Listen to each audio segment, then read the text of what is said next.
What is hidden backstage at Siglap Secondary? Siglap Secondary. So many stories about the school lurk behind its peaceful cover. I've heard many stories about old Siglap at Cheviot Hill, but one of the first stories I heard being experienced by my friends really made me look at the school hall differently since then. The first incident was when the drama club was having their weekly session at the school hall. They were sitting on the stage discussing their next play when suddenly, the whole group heard the sound of tables and chairs being pushed backstage. My friend went to take a look, but there was no one there. The only entrance was from the stage, as the two back doors to the stage were locked, and at that time, no one went past them. They resumed their discussion and pretended that nothing happened. After a few minutes, the sound started again. This time, the teacher excused herself and went backstage to check it out herself. She came back with the "I know there's no one there, but what's making the noise" kinda look. She sat down at her spot, quickly finished the discussion and ended the meeting.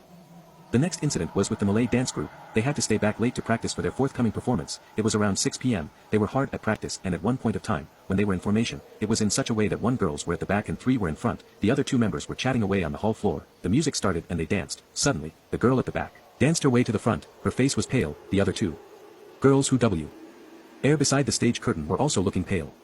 One of them whispered, "You heard it too?" The others nodded and stopped dancing, packed up and went home.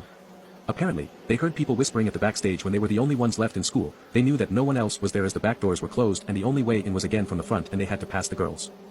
Finally, the last incident was with some of the band members. They were also staying late practicing at the school hall on stage. It was about 6 p.m. The rest of the band members had already left. Only about 5 of them were left. They were playing their instruments and chatting. Suddenly, like the 1ST incident, they heard tables and chairs being pushed backstage.